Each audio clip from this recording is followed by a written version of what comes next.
예술이 뭔가에 대해서 진짜 생각해 볼 점들이 많은 부분들이 있어요. 그게 현대 예술에 들어와서 그런 거거든요. 그래서 예술과 관련해서는 제가 전에 그런 얘기 했었는데 동양하고 서양하고 예술에 대한 관점이 완전히 다르다. 진선미라고 하는 게 서양적 관점이에요. 진선미. 그래서 아름다움에 대한 추구, 그게 이데아에 대한 추구입니다. 이데아에 대한 추구.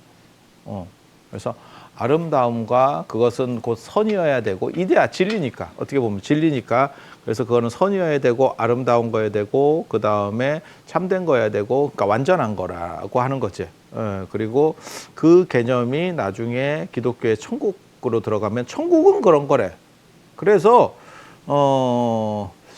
여러분이 천국에 갈 수 있나, 내가 그런 생각을 하거든. 상태 안 좋으면 입구 컷 당할 수도 있습니다.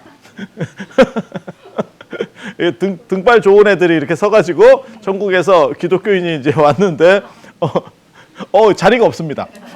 자리가 없습니다. 근데 옆에서는 들어가고 너한테만 계속 자리 없고 그럴 수도 있어요. 그럴 수도 있어. 불교 극락은 조금 달라요. 그게 무유호추의 원이라고 하는 게 있는데 극락은 상태 안 좋은 사람이 먼저 간대. 상태 좋은 사람보다. 그래서 예술에서 완결성을 추구하는 게 서양 예술의 특징입니다. 서유럽에 가면 보통 이제 3대 미술관, 근데 그렇게 이제 얘기를 하거든. 3대 미술관 이래가지고 영국 박물관, 그 다음에 프랑스 루브르.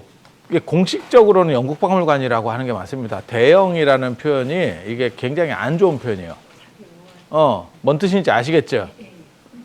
그게 개념식으로 대단히 대단한 거고, 그래서 저는 개인적으로는 제가 성경이라는 표현을 쓰지 않습니다. 성서라고 우리는 쓰고, 성경이면 그게 최고의 경전이라는 뜻이거든.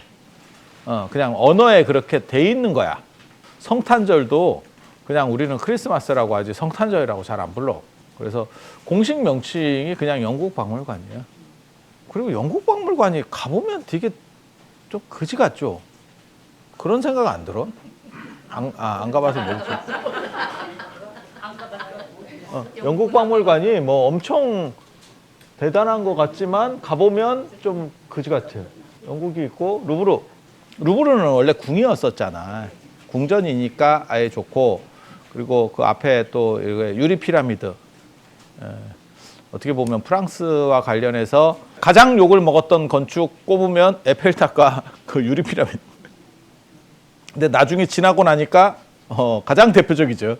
뭐 전 세계 3대 박물관 이러는데 이 두 개 말고 하나가 바티칸. 루브르 옆에 조금 빨리 뛰어가면, 루브르에서 길 건너 가지고 막 뛰어가면 오르쉐 미술관 있어요. 거기 이제 오르쉐 미술관 예전에 그 대한항공 선전 나왔을 때 그 배경으로 이렇게 해가지고 그 기차역 고쳐가지고 미술관으로 놓고, 거기 가면 마네, 모네 뭐 이런 그림들 뭐 많이 있어요. 뭐 그렇게 있고, 그 다음에 거기 바티칸이 진짜 볼만하지. 어떻게 보면 유럽 전체에서 돈을 다 끌어모아서 한 거니까. 어떻게 베드로 성당 그 열주 그런 기둥 만든 거는 몰라요. 제가 많이 못 봐서 그럴 수는 있는데, 제가 보기에는 기둥 중에서 최고의 기둥을 꼽으락하면 바티칸 아니고요. 이집트의 카르낙 신전. 카르낙 신전의 대열주실. 그 진짜 보고 있으면 대단해. 건축적으로 대단하냐? 그게 아니고 노동을 갈아 넣었구나. 이런 이집트 문화의 가장 큰 특징 중에 하나가 얘네 진짜 밥 먹고 할 일 없었구나. 그러니까 그냥 공공근로의 문화예요. 걔네는. 피라미드도 그런 거잖아. 딱 보는 순간 힘들었겠다. 근데 머리는 계산이 금방 떨어져요. 어떻게 하겠다가 그거 못 만들겠어. 그래서 제가 얘기하잖아요. 그러니까 예를 들어서 반도체 나한테 돈을 주면 내가 반도체를 만들 수 있느냐? 못 만들죠. 근데 피라밋은 만들 수 있냐? 돈만 많이 주면 피라밋은 만들죠. 야, 그거 오다 주는 건 일도 아니다, 진짜. 제가 전에 말씀드렸잖아. 피라밋이 불가사의하다라고 하지만 돈만 주면 바로 만들어준다. 일주일이면 만들 수 있을걸? 진짜 돈만 많이 주면. 어떻게 하면? 많이 주면. 많이 주면. 아, 진짜. 저런 거 진짜 일주일이면 만들걸? 감동적으로 주면. 그 정도 기술이 돼요. 지금 세계 기술이 그 정도 같아. 그래서 아무튼 이집트는 전체가 다 노가다 문화예요. 딱 보면 굉장히 유적도 크고 대단한데 견적이 안 떨어지는 건 아니고, 그러니까 머리 쓸 생각은 별로가 없었던 것 같고, 그게 왜 그러냐면 걔네가 나일강이 주기적으로 범람해서 그래. 범람하니까 할 일이 없어요. 범람하면 그럼 범람하면, 그러니까 중국과 이집트가 어떻게 보면 약간 다른 길을 걷거든. 중국은 황하도 계속해서 범람해요. 그때 중국은 어떻게 했냐면 치수라고 그래가지고 그 옆에 뚝을 쌓아요. 황하가 범람하는 이유는 두 가지입니다. 황하가 이렇게 보면 지도에서 이렇게 해서 이렇게 흐르거든. 야, 이게 미친 물줄기야. 이 얘기는 뭐냐면 겨울에 얼을 거 아니에요. 겨울 되면 얼잖아. 그러면 다 얼어버리면 여기가 먼저 녹고 나중에 해동될 때 이쪽이 늦게 녹는 거죠. 이게 위쪽이니까 이게 늦게 녹고 이쪽이 먼저 녹는 거죠. 먼저 녹으면 무슨 일이 벌어지느냐? 이쪽에서 물이 치고 계속 밀고 내려오는데 저쪽은 막혔죠. 동맥경화죠. 딱 그런 거예요. 그러면 어떻게 되냐? 터지겠죠. 우리도 그런 거잖아. 그래서 동맥경화 벌어지는 거고. 그래서 오늘날도 저 문제 때문에 저기다가 해빙기 때는 박혁포를 쏴서 얼음을 깬다니까. 지금도. 그러면 예전에는 어땠겠냐? 깝깝하죠. 그러면 뚝을 더 강화시키는 방법밖에 없죠. 그거 어떻게 누가 깰 거야? 들어가서 네가 깰래? 그 문제가 하나가 있고, 그러니까 이게 반드시 흐르면 모르는데 이게 밑으로 흐르면 별 문제가 없어요. 저게 위로 흐르는 바람에 문제가 생기는 거야. 그리고 또 하나는 뭐냐면 황하가 이름부터가 황하잖아. 그래서 거기에 황토가 많아요. 그 얘기는 뭐냐? 고지혈증이지. 혈관이 계속 뭔 뜻인지 아시겠죠? 고지혈증이야, 고지혈증. 혈관이 막힌다니까. 그러니까 퇴적되는 거예요. 이거 뚫어내려면 어떻게 해야 되냐면 여러분도 아실 거예요. 그거를 진짜 강력한 압력으로 뚫어뻥 한번 해야지. 뚫어뻥 한번. 근데 그거 누가 할 거야? 그래서 황하 옆에 뚝을 쌓고 밑에 흙이 계속 가라앉고 뚝을 쌓고 가라앉고 이러다 보니까 지면보다 높아. 황하가 지면보다 높게 흐른다. 보통 강은 지면보다 낮게 흐르는 건데 이거를 수천 년 동안 반복하다 보니까 지면보다 높아진 거예요. 그래서 황하가 한번 터지면 이재민이 수천만이 나요. 야, 이게 가능한가 싶은 이재민 숫자가 나옵니다. 그래서 난리가 벌어지는 거죠. 실제로 1900년대 때 저 터졌어요. 그래서 그때 이재민이 몇 천만 명이 예전에는 뭐 이재민이 그렇게까지는 안 났을 거야. 이유는 뭐냐? 인구가 그렇게 안 되니까. 근데 가라앉으면, 그러니까 물뚝이 터지면 막 쫙, 그리고 그게 사람이 뭐 물에 떠내려가서 죽는 게 아니에요. 황토가 쫙 오면서 그냥 쫙 덮어버립니다. 포장합니다. 포장. 그래서 개봉 쪽이, 개봉 아십니까? 송나라의 수도 포청천. 개작두를 대령해라. 이거 머리에 해리포터잖아. 중국판 해리포터. 머리에 이렇게. 그래서 그렇게 그 포청천이 있었던 개봉이 황하의 범람으로 그게 이제 쫙 덮여버리거든요. 그게 송나라가 무너지게 되는 요인 중에 하나입니다. 요인 중에 하나입니다. 뭐 여러 요인들이 있어. 그래서 그 중에 하나가 그렇게 가는 그런 부분이 있고, 그래서 그렇게 되면 굉장히 좋은 게 폼페이하고는 비교도 안 돼. 저도 굉장히 궁금하거든요. 폼페이는 화산재로 높인 거잖아요. 화산재보다 진흙이 공기를 더 잘 차단합니다. 그냥 생각을 해봐. 그래서 그거를 파내기만 하면 옛날 그림까지 그대로 나와. 일부러 안 팝니다. 안 파는 이유가 뭘까요? 보존이 안 돼요. 지금 보존할 수 없어. 저도 그런데 되게 궁금하거든요, 사실. 막 궁금해 미치겠어. 야, 송나라 때 1200년대 그림, 1100년대 그림을 그대로 본다고 생각을 해봐. 아니, 있어. 그런 그림들이 있어. 600년대 그림 있어요. 어디 가면, 인도 가면 있어. 아잔타 석굴, 그거 있어. 아잔타 석굴이나 이런 데 가면 있어. 올 연말에 지금 인도를 가볼까 싶은데, 가고 싶은 생각은 별로 없는데, 사람들이 이거는 가자 그래서, 하도 가자 그래서 갈까 지금 그러고는 있는데, 거기 아잔타 석굴 가면 그런 회화들이 다 600년대, 막 이런 것들, 그림들이에요. 그걸 지금도 볼 수 있어. 인도는 그게 그림이 어떻게 남는 거냐면, 동굴이라고 하는 약간 이렇게 그늘 공간, 그냥 기본적으로 알아두시면 회화는 빛에 약해요.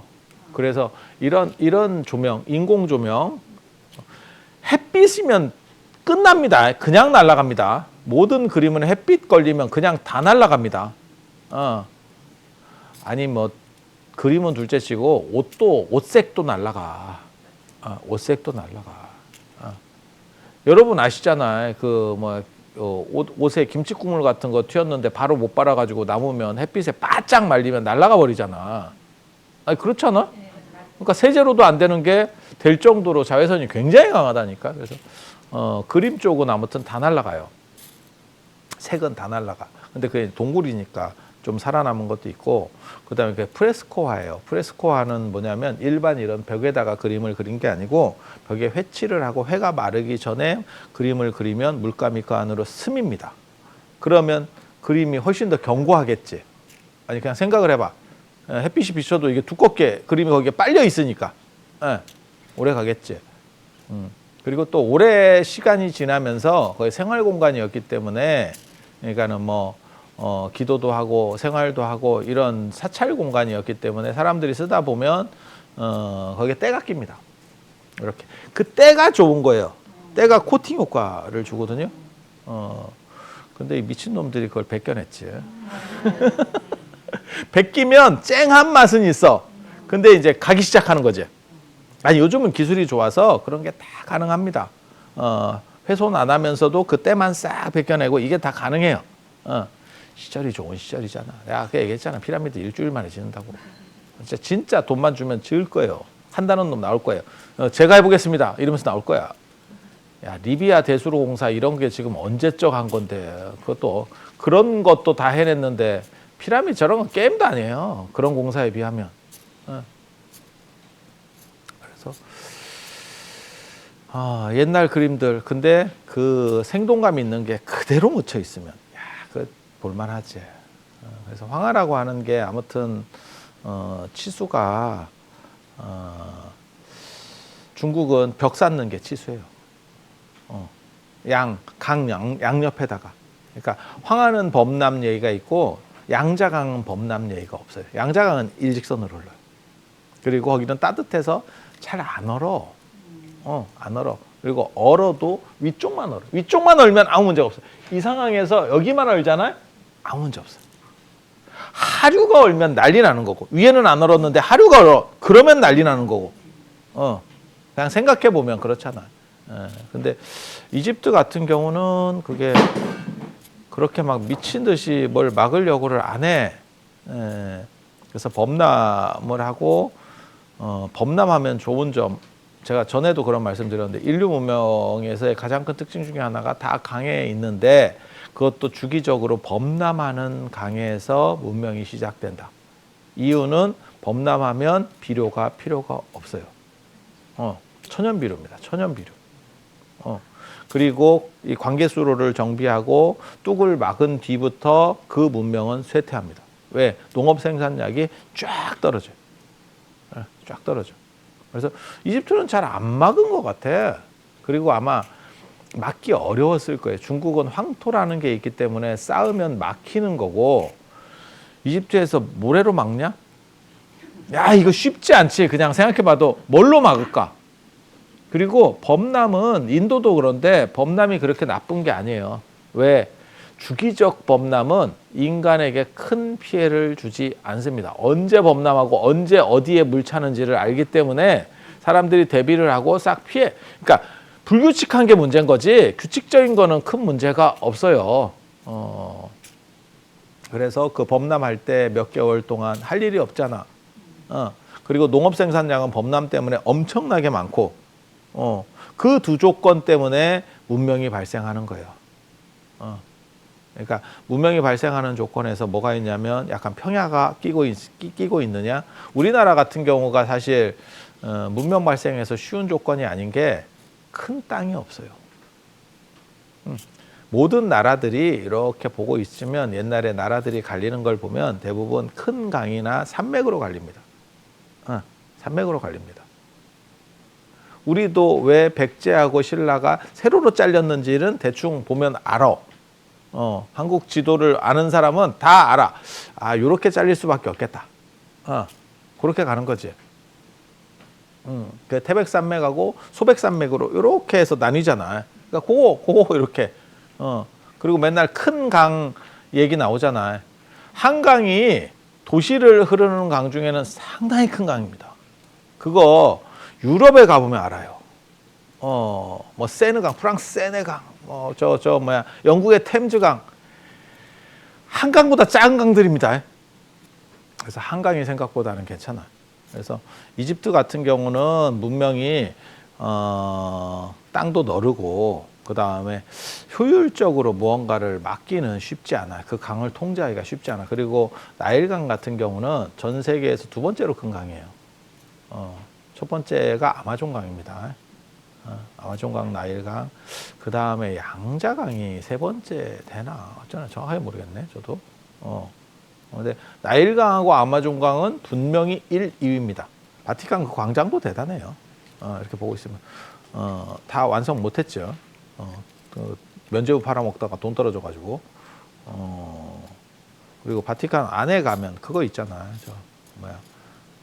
시스티나 성당. 그 다음에 바티칸 안에도 굉장히 볼 게 많아. 괜찮아.